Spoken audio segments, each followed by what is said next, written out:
eu vou te fazer uma pergunta um pouco idiota agora, talvez, que é... eu entendo todos os problemas de um regime ditatorial para o povo daquele país, mas por que os Estados Unidos realmente se importa tanto com o que acontece na Venezuela? Olha, obviamente todo debate sobre promoção da democracia, etc., sempre tem incoerências, né? A pressão sobre a Arábia Saudita de se democratizar não é muito grande, né? Porque a Arábia Saudita é um parceiro-chave, ele é um dos principais países que os Estados Unidos considera como estabilizador do Oriente Médio. E muitos ditadores têm conseguido se aliar aos Estados Unidos e basicamente receber muito pouca pressão. Sobretudo, sempre tem essa brincadeira, se você quer manter uma boa relação com os Estados Unidos, na Guerra Fria você tinha que dizer que você ajuda no combate contra o comunismo. Uhum. Depois nos anos 90 era o narcotráfico. Então o Fujimori, por exemplo, não recebeu muita pressão porque era um aliado fundamental dos Estados Unidos na guerra contra as drogas, que fracassou terrivelmente. Vem Mas fracassando. ele Como podemos ver, né? apoiava, enfim, a destruição Na verdade, a postura do Fujimori naquela época no Peru explica em parte porque muitos produtores fugiram para a Colômbia, né? Depois do 11 de setembro, você tinha que ser o grande aliado no combate contra o terrorismo, etc. Então tem essas coisas. Uhum. Mas existe também um pensamento político nos Estados Unidos de que, e aí isso tem a ver com o pensamento liberal, de que não só países que possuem uma boa relação comercial não entram em conflito, mas também uma democracia nunca entra em guerra contra uma outra democracia. Essa teoria foi muito criticada, dizendo que, na verdade, tem não tem tanto a ver com o regime político, mas, de fato, nós nunca tivemos um grande conflito entre duas democracias. Se você realmente acredita nessa teoria, a promoção da democracia é uma forma de produzir uma paz internacional, né? Seguindo esse pensamento teórico, se você conseguir todos os países do mundo se democratizem, acabou o conflito internacional. Eu não acho que essa teoria... Vamos dizer, realmente não temos conflitos entre democracias até hoje, mas mesmo se a China hoje fosse uma democracia, ela não deixaria de querer substituir os Estados Unidos como principal potência. Isso ia causar um conflito. Eu até diria hoje que a população chinesa é muito mais nacionalista e anti-americana do que o seu governo. Então, o governo chinês até dá uma segurada numa população que é muito, vamos dizer, está na hora da gente Eles passar estão à se sentindo frente. orgulhosos, né? Estamos crescendo pra caralho. E tem uma sociedade civil, né? É muito fácil criticar, porque, de novo, é super incoerente. Na Alemanha, por exemplo, o apoio americano depois da Segunda Guerra Mundial foi fundamental para construir um país democrático. Funcionou. Espanha, Portugal, muito apoio. Então, tem casos assim, apoio à sociedade civil, etc. Mas, quando é do interesse geopolítico manter boas relações, não haverá essa mesma pressão, né? Então, no caso da Venezuela, existe uma diáspora venezuelana que tem peso político nos Estados Unidos e que começou a pedir que o governo americano adotasse uma postura mais dura quando ficou evidente que a democracia venezuelana estava sendo ameaçada. Tem uma série de regras que dos países concordaram, né, no sistema interamericano, que rupturas da democracia devem levar a condenações. Mas eu acho que se o Chávez tivesse sido um grande aliado, certamente a pressão talvez teria sido outra, mesmo ele, né, adotando posturas mais autoritárias. Mas hoje eu acho que existe uma pressão também da população, sobretudo na região, de que os Estados Unidos, vamos dizer, promova de alguma maneira, por exemplo, questões ligadas a direitos LGBT, que é um tema importante. Então, por exemplo, a relação entre o Bukele em El Salvador com os Estados Unidos é ruim, porque a diáspora de El Salvador, que é poderosa também nos Estados Unidos, pressiona o governo a adotar medidas contra o Bukele, né? Então, basicamente, a gente tem venezuelano nos Estados Unidos influenciando para os caras encher o saco do Maduro. Tem isso, mas, de novo, também eu acho que não só eles, mas a população em geral, diria hoje, em alguns casos, isso também nem em todos os países, né? Não tem manifestações hoje na rua em Washington pedindo que o governo pressione a Arábia Saudita, mas quando surgem problemas mais graves e esse país tem visibilidade na mídia, pode haver também uma expectativa da população para que os Estados Unidos adote uma certa postura pró-democracia. Não era mais fácil não encher o saco deles? O que tu acha? Olha, é produtivo? Se for ver o histórico, não muito, né? Olha, de novo, tem casos em que regras em relação à governança democrática tiveram um impacto muito positivo, né? Mas assim, positivo é o quê? É tipo tornar uma democracia de novo? Eu quero que se foda. Cuidar do meu, pô. Claro. Só que, por exemplo, na Segunda Guerra Mundial, e quando as imagens do Holocausto, etc., surgiram, começou a ter uma pressão enorme para que houvesse certas regras que todos os países precisam respeitar, porque os Estados Unidos poderiam ter facilmente evitado o Holocausto, bombardeando as linhas de trem para os campos de concentração, por exemplo. Uhum. Então, se você, vamos dizer, no extremo, diz cada país cuida do seu assunto interno, você vai ter países que, enfim, governos que atacam sua própria população. Claro. A comunidade internacional poderia evitar aquilo. E isso aconteceu em Ruanda em 94, né? Um genocídio que em 100 dias morreram, 800 mil pessoas foram mortas. E não havia armas de fogo, então era uma matança mais extremamente brutal, violenta, etc. Que uma pequena presença americana poderia ter evitado facilmente.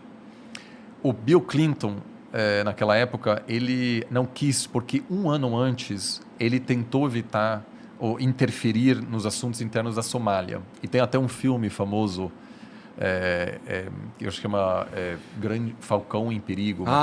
Sei. Uhum.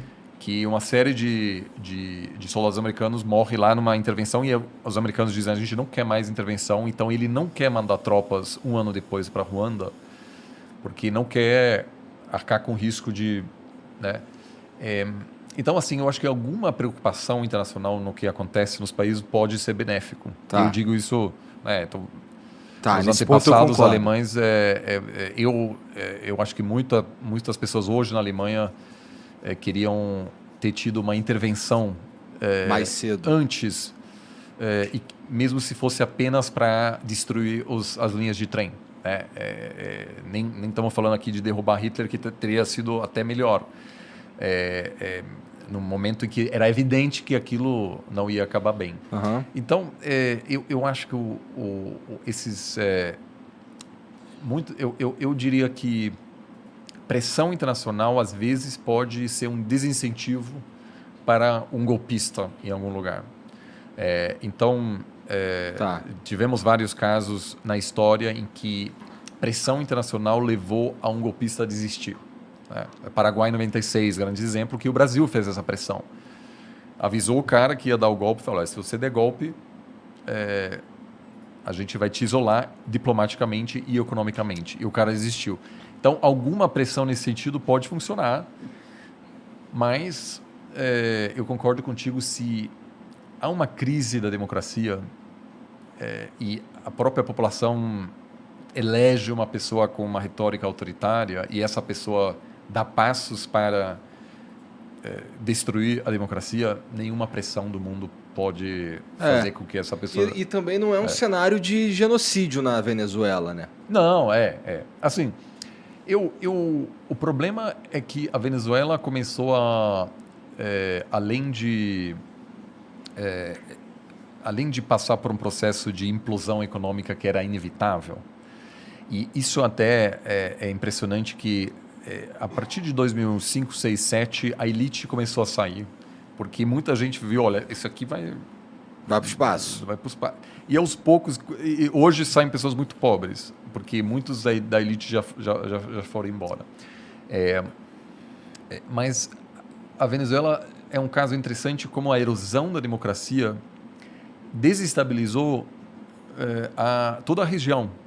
Você tem 1 milhão, muitos refugiados hoje dormindo nas praças de Bogotá, causando inclusive um incentivo para que políticos xenófobos, que ainda bem que na Colômbia ainda não aconteceu, mas o Antônio Cast, no Chile, que quase ganhou recentemente, era um cara com uma retórica xenófoba anti-venezuelana, dizendo que os venezuelanos haitianos roubam nossos empregos.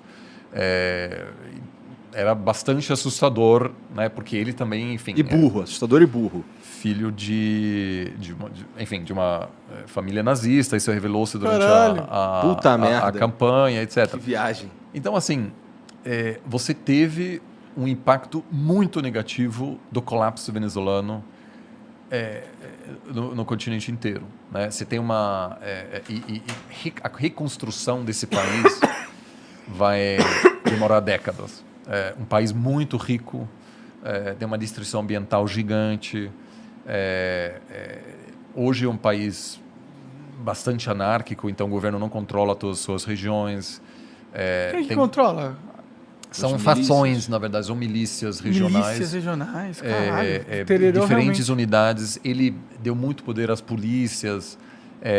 Então, hoje é um Estado que exporta instabilidade também. Entendi. Tem um grupo de traficantes que se chama Cartel de los Soles, Cartel dos Sóis, que é por causa do exército venezuelano, que tem o sol. Então, são muitas pessoas que eram do exército. Que foram por tráfico de drogas. Isso, obviamente, também causou uma onda de refugiados indo para os Estados Unidos. Então, isso também explica porque, não só por pressão americana dos Estados Unidos, mas por iniciativa dos próprios governos latino-americanos, a ideia de você estabelecer algumas regras de preservação da democracia, não só na OEA, mas alguns acordos internacionais ao longo dos últimos 20 anos, em que todos os países se comprometem a respeitar a ordem democrática e, se não, eles são expulsos de uma série de agrupamentos, o que explica que a Nicarágua hoje está totalmente isolada e até governos de esquerda hoje criticam o Ortega, que foi um político de esquerda, o Boric, né, presidente eleito do Chile, já condenou o Lula, o Celso Amorim e o Lula, ambos criticaram o governo da Nicarágua pela violação da democracia no país. Teve até uma polêmica recente aí do Lula falando sobre a política lá no Nicarágua, que teve aquela jornalista que deu uma patada nele. Isso, eu confesso que eu acho que do ponto de vista eleitoral também né, eu lembro que uma vez 3 anos atrás eu estive em Caracas, que evidentemente não era mais um país democrático, tem muita perseguição,